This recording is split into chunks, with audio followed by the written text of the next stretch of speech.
majority? Right. I'm pretty familiar with Mike Gravel's proposal, and know Mike. He's a good guy. I don't agree with him on all parts of his proposal because I think some of the setup in his view of a national initiative process, I just think is cumbersome and not likely to be very helpful.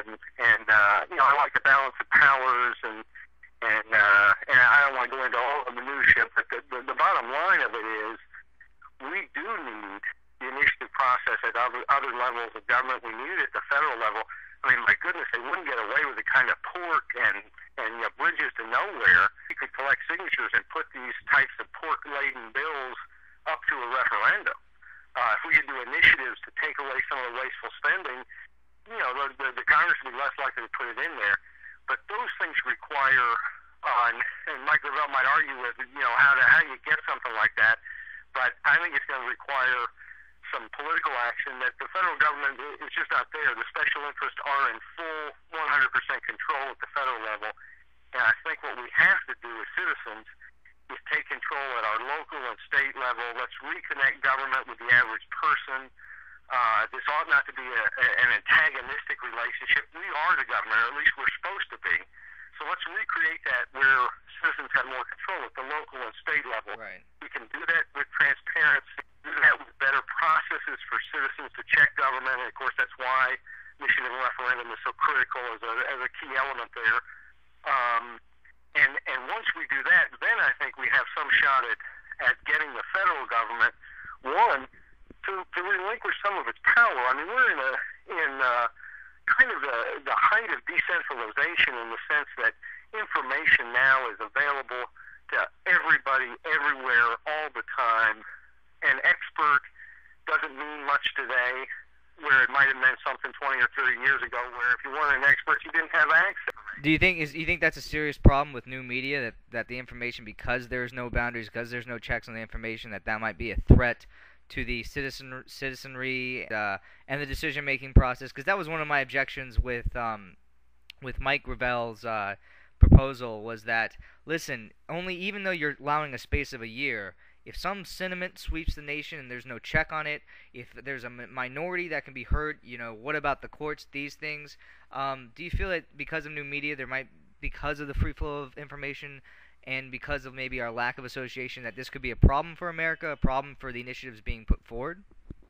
Let me separate the two questions, because I think I agree in part with you and I disagree in part. I'm not worried about new media.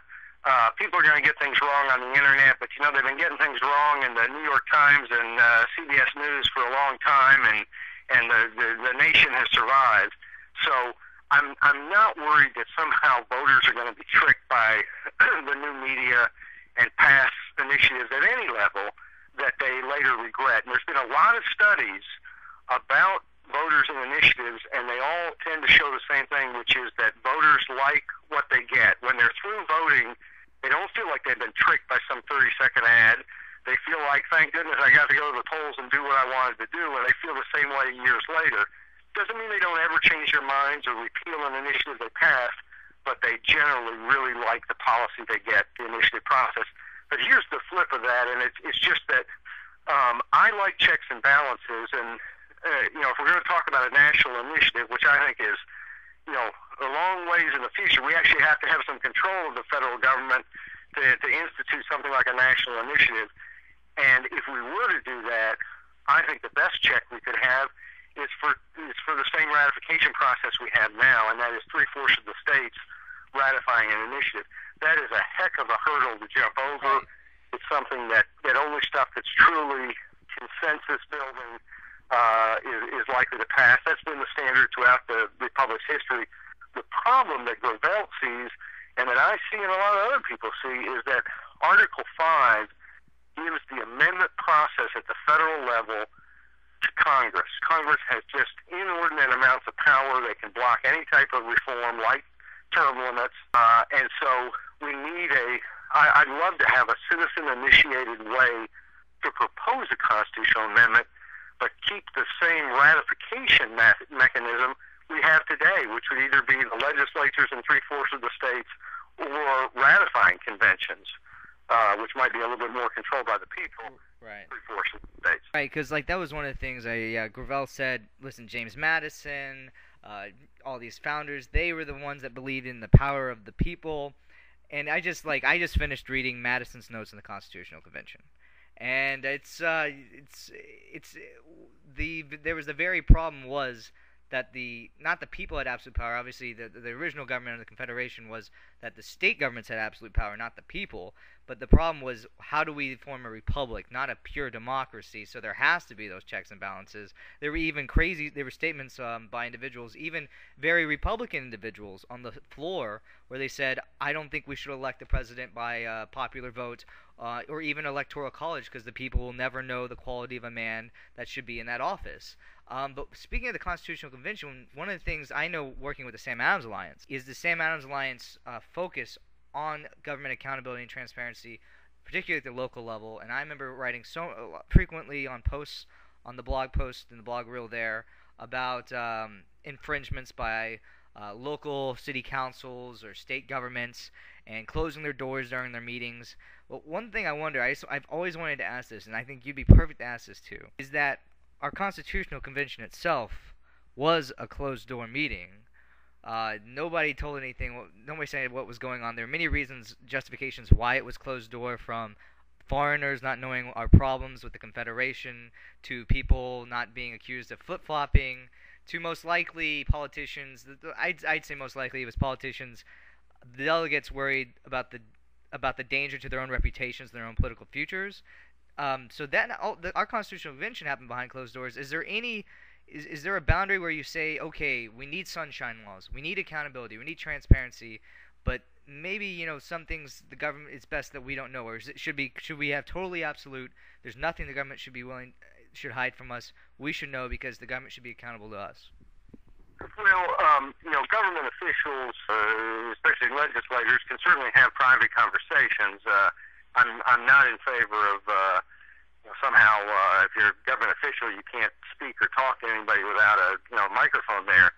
But I think whenever government is conducting business and when there are official fact-finding efforts, with some rare exceptions that involve national security, years ago the skit on Saturday Night Live where the press kept asking, at what time will the soldiers land on the beach, and precisely what spot, and so on. We're not going to.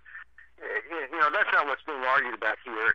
But when we're talking about non-national security,